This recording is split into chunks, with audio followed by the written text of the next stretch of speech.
మీ భర్త మాట ఇస్తే తప్పరా? అసలు ఎంత జోక్ ఇది, జోక్ ఆఫ్ ఇయర్. నిజంగా ఈ సంవత్సరానికి అతి పెద్ద జోక్ ఏంటంటే ఇదే. దీన్ని నిజంగానే మార్కెట్లో పెడితే బ్రహ్మాండం ప్రైజ్ కూడా వస్తుంది, దీనికి బహుమతి కూడా వస్తుంది. ఎందుకంటే మాట ఇస్తే తప్పరు అనే మాట ఎవరికి వర్తిస్తుందమ్మా? అది వైఎస్ రాజశేఖర రెడ్డి గారికి వర్తిస్తుంది, ఎన్టీఆర్ గారికి వర్తిస్తుంది, తర్వాత జగన్మోహన్ రెడ్డి గారికి వర్తిస్తుంది ఆ మాట అనేది. మాట ఇస్తే తప్పుతామనేటువంటి మాట ఎవరికి వర్తిస్తుందంటే నీ భర్తకే వర్తిస్తుంది. అది చంద్రబాబు నాయుడు ఇన్నేళ్ల పరిపాలన, 4వసారి ముఖ్యమంత్రిగా ఉన్న, 40 ఏళ్ల ఇండస్ట్రీ, ఇన్ని సంవత్సరాల పరిపాలన, ఇన్నిసార్లు ముఖ్యమంత్రి అయినప్పుడు ఏ ఒక్కసారైనా సరే అతను ఇచ్చిన హామీ నెరవేర్చాడా? ఏ ఒక్కటి చెప్పమ్మా. ఆయన ఏ హామీ నిలబెట్టుకున్నాడో ఆ మాట ఇస్తే తప్పుడు కాదు, అసలు ఏ మాట నిలబెట్టుకున్నాడో ఒక్కటి మాకు చెప్పగలిగితే పబ్లిక్గా, అది పబ్లిక్గా ప్రజలు యాక్సెప్ట్ చేస్తే నిజమే ఆయన ఈ మాట మీద నిలబడ్డారని అంటే మేము కూడా ఒప్పుకుంటాము. ఏ ఒక్క మాట అయినా. ఇంతెందుకు, లాస్ట్ ఎలక్షన్స్ 2014 ఎన్నికల్లో ఆయన 600 హామీలు ఇచ్చారు. ఈసారి అవన్నీ కూడా మర్చిపోయారు అనుకుందాం. జనాలు మర్చిపోరు, వాళ్ళకు ఉంటాయి మనసులో. మొన్న ఎన్నికలే కదా రీసెంట్గా 2024 ఎలక్షన్స్లో ఎన్ని హామీలు ఇచ్చారమ్మా? దాదాపు 143 హామీలు ఇచ్చారు మొన్న ఎలక్షన్లో కూడా. అందులో కూడా ఈ సూపర్ 6, సూపర్ 7 అనేది చాలా హైలైట్ చేసుకున్నారు. ఇంకేంటి, మేము గవర్నమెంట్ రాగానే ఫస్ట్ సంతకం అదేనని చెప్పి అన్నారు. కానీ అందులో ఎన్ని అమలు చేశారు? మిగిలినన్నీ వదిలిపెడదాం మనం. మీరు మహిళల గురించే మాట్లాడారు కనుక ఆ మహిళలకు జరుగుతున్న అన్యాయం ఏంటో, మహిళలకి మీ ఆయన ఎన్ని హామీలు నిలబెట్టారో వాటిని గురించే మనం మాట్లాడదాం ఇప్పుడు. 18 ఏళ్లు దాటినటువంటి ప్రతి మహిళకు కూడా 1500 చొప్పున ఆడబిడ్డ నిధి ఇస్తామని చెప్పి ఎవరమ్మా ప్రకటించింది? చంద్రబాబు నాయుడే కదా ఎలక్షన్ ముందు. పెద్ద హామీ కదా. మరి ఆడబిడ్డ నిధి ఎందుకు ఇవ్వట్లేదని చెప్పి మీ ఆయన చెవి మెలేశారా ఎప్పుడైనా సరే? ఆయన అడిగారా మీరు? హామీలు ఆయన నిలబెట్టుకుంటారని మాట అంటున్నారే. ఉచిత విద్యుత్ హామీ ఎవరిదమ్మా అసలు? ఉచిత విద్యుత్ హామీ చంద్రబాబుదా? ఇంతకంటే అబద్ధం, పచ్చి అబద్ధం ఇంకేమన్నా ఉంటుందా భువనేశ్వరి? ఎందుకు ఈ విధంగా మీరు కూడా దిగజారిపోతున్నారు వాళ్ళలాగానే?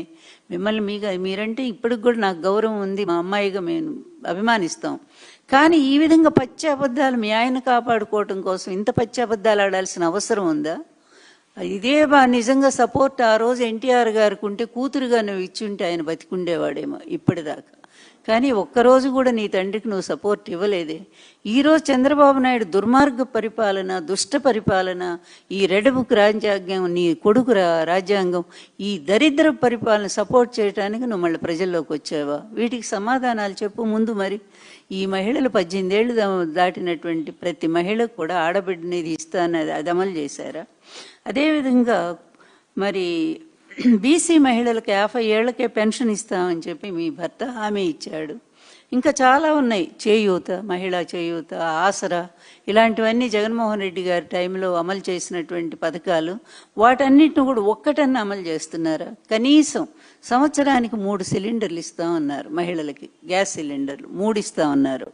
మరి 3 సిలిండర్లు ఇప్పుడు 3 ఏళ్ళు గడిచిపోయింది. ఎన్ని సిలిండర్లు ఇచ్చారో చెప్పమ్మా?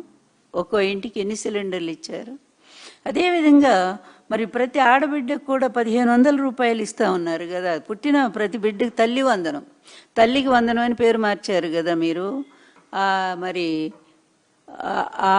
దాని క్రింద ఎంతమందికి, ఎన్ని కుటుంబాలు ఫస్ట్ సంవత్సరం పోయింది? ఈ 2 ఏళ్ళలో కూడా అరకొరగా 15,000 పోయింది, 13,000, 9,000, 8,000, ఏది ఇష్టం వచ్చిన అందులో కూడా లక్షల మందిని తీసిపడేశారు. ఈ విధంగా ప్రతి దాంట్లో కూడా మాట తప్పుతున్నటువంటి నీ భర్త వ్యవహారం చిన్న పిల్లల్ని అడిగినా కూడా రాష్ట్రంలో చెప్తారు. నీ పచ్చమందం ఎవరైతే ఉన్నారో అది నీ మీడియా వాళ్ళు ఊరికి హైలైట్ చేసి చాలా గొప్పవాడు, అన్ని ఇంప్లిమెంట్ చేశాడని చెప్పి పొగిడినంత మాత్రం చేత నీ భర్త ఏనాడు కూడా నిజం మీద నిలబడలేదు. అబద్ధాల పునాది మీదే అతని జీవితం మొదటి నుంచి కొనసాగుతూ వచ్చింది. ఏ ఒక్కటి అమలు చేయలేదు. వైఎస్ రాజశేఖర రెడ్డి గారు ఈ ఉచిత విద్యుత్ పథకం ఆయన పాదయాత్రలో ప్రకటించినటువంటిది వాళ్ళ ప్రజల కష్టాలు, రైతుల కష్టాలు చూసి. కానీ నీ భర్త అప్పుడు ఏమన్నాడో నీకు గుర్తుందా? ఒక్కసారి వెళ్ళి వెతుకు, దొరుకుతాయి, అన్నీ దొరుకుతాయి. ఉచిత విద్యుత్ ఇస్తే తీగల మీద అందులో కరెంట్ ఉండదు, తీగల మీద బట్టలు ఆరేసుకోవాల్సిందని ఎగతాళి చేసింది ఎవరు? నీ భర్తే కదా. కానీ ఆయన వైఎస్ రాజశేఖర రెడ్డి గారు వచ్చాకే కదా ఆ పథకాన్ని అమలు చేసి ఇప్పటి వరకు కూడా కంటిన్యూ అవుతూనే ఉంది తెలంగాణలో. ఇక్కడ ఏమవుతుందో తెలియదు నాకు. అట్లా ఈ పథకం ఇచ్చి మాట మీద నిలబడినటువంటి వాళ్ళు ఆ తండ్రి కొడుకులు, ఈ తండ్రి కొడుకులు కాదు. నీ భర్త నీ కొడుకు కాదు. ఎందుకంటే వాళ్ళిద్దరూ దారి ఎప్పుడో తప్పారు. నీ కొడుకు కూడా అదే తండ్రి దారిలోనే నడుస్తున్నాడు, అవినీతిలోనే మగ్గిపోతున్నాడు, అన్యాయాల్లోనే జీవిస్తూ ఉన్నాడు, అదే అరాచకాల్లోనే బతుకుతూ ఉన్నాడు. మరి తల్లిగా నీ శిక్షణ ఏంటో నాకైతే అర్థం కావట్లేదు. అట్లాంటి కొడుకుని కన్నందుకు బాధపడాలా నువ్వు నిజంగానే. అలాగే బీసీ మహిళలకి 50 ఏళ్లకే పెన్షన్ ఇస్తామని చెప్పారు, సిలిండర్లు పోయినాయి. మహిళలకు 0 వడ్డీ పథకం అన్నారు, అది పోయింది. ఈ 3 ఏళ్లలో 9 సిలిండర్లు అందలేదు, అది సరే. ఇన్ని హామీలు ఇచ్చి మాట తప్పింది ఎవరమ్మా? చంద్రబాబు నాయుడు కదా. ఈ చంద్రబాబు నాయుడు ఇన్ని అబద్ధాలతో బతుకుతూ ఉంటే ఆయన మాట ఇస్తే తప్పరు. హరిశ్చంద్రుడు 6వ సంతానం అన్నట్టుగా మీరు మాట్లాడుతుంటే నవ్వుగాకేంటమ్మా తల్లి? ఎంత నవ్వు వస్తుంది? మీరే ఆలోచించండి, మీరే ఒక్కసారి పరిశీలించండి. ఈ రాష్ట్ర పరిపాలన ఎలా కొనసాగుతుందో, ఇన్ని అరాచకాలతో సాగుతుందో, నీ కొడుకు దుర్మార్గాలు ఎంత దారుణంగా ఉన్నాయో, రెడ్ బుక్ పేరిట ప్రతిపక్షాలని ఎంత దారుణంగా వాళ్ళని మరి జైళ్ల పాలు చేస్తూ ఉన్నారో, ప్రశ్నించిన ప్రతి ఒక్కళ్ళని కూడా తీసుకెళ్ళి అరెస్ట్ చేయిస్తూ ఉన్నారే. ఇదా పరిపాలన? ఇదా ప్రజాస్వామ్యం? ఇదేనా ఒక తల్లిగా నువ్వు అంగీకరిస్తావా వీటిని?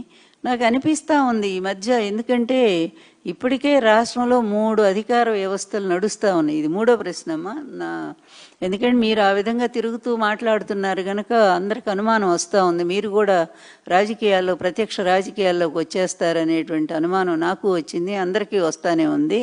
ఎందుకంటే ఇప్పటికే 3 అధికార వ్యవస్థలు, అదే 3 కాన్వాయిలు, 3 ఫ్లైట్లు, అందులో చాపర్లు, 3 ప్రైవేటు విమానాలు ఈ రాష్ట్రంలో తిరుగుతూ ఉన్నాయి. ఈ రాష్ట్ర ప్రజల సొమ్ముని సర్వనాశనం చేస్తూ ఉన్నాయి. ఇక 4వ అధికార యంత్రాంగంగా, 4వ అధికారంగా మీరు, అధికార కూటమిగా మీరు వస్తారా అని అనుకుంటున్నాను నేను. రాజకీయాల్లోకి రావాలనేటువంటి ఆలోచన కనిపిస్తూ ఉంది. వస్తే ఎవరం కాదని అంటలేదు, సంతోషమే. కానీ వచ్చే ముందు ఈ రాజకీయాల్లో నీ కొడుకు, నీ భర్త చేసిన అరాచకాల క్షమాపణ చెప్పాల్సినటువంటి అవసరం మీకుంది. ఎన్టీఆర్ గారు లాంటి ఒక స్వచ్ఛమైన పరిపాలన వీళ్ళు అందించలేకపోయారు. నిజంగానే వీళ్ళిద్దరూ కలిసి దారుణంగా మోసం చేశారు. అందువలన దీన్ని ప్రక్షాళన చేయాల్సిన అవసరం ఉంది తెలుగుదేశం పార్టీని. ఇక ఈయన పనికిరాడు ఈ అధికారానికి, నా కొడుకు కూడా పనికిరాడు, నేను వస్తే మా నాన్నగారిలాగా మంచి పరిపాలన నేను అందిస్తానని చెప్పగలవమ్మా నువ్వు? లేదా నీ కొడుకు కోసమే నువ్వు నీ ప్రయత్నం చేస్తున్నావో ఏదో అర్థం కానటువంటి పరిస్థితిలో ఉంది. అందువలన ఏదైనా మాట్లాడేటప్పుడు మాట విలువ అనేది చాలా ప్రధానమైనటువంటిది, అది రాజకీయమైన ప్రైవేటుగానైనా సరే. అందులో బహిరంగంగా మాట్లాడేటప్పుడు మనం ఎంత నిజాన్ని మాట్లాడుతున్నాం, ఎంత సత్యాన్ని మనం చెప్తున్నాం అనేటువంటి ఆ మాట విలువనే పోగొట్టుకుంటే, మీరు బిగినింగ్లోనే మొదటి స్టెప్పే రాంగ్ స్టెప్ వేస్తే ఆ తర్వాత మీరు ఎన్ని చెప్పి కూడా ప్రయోజనం ఏముంది? ఇప్పుడు మీరు చెప్పిన 2 మాటలు కూడా అబద్ధం అని తేలిపోయింది కదా. మీ శీలం మీద వేసిన నిందలు అబద్ధం అని తేలిపోయింది. అదేవిధంగా రెండోది మీ భర్త ఇచ్చిన హామీలకు నిలబడతాడనే మాట పచ్చి అబద్ధం అని తేలిపోయింది. ఇప్పుడు ఈ 2కి కూడా మీరు సమాధానం చెప్పగలరా? నేను చాలా మర్యాదగానే అడుగుతున్నాను. మీరు కూడా నాకు మర్యాదగా ఆ సమాధానం చెప్తే ఇదంతా కూడా రాష్ట్ర ప్రజలు వింటారు, చూస్తారు. అమ్మ భువనేశ్వరి.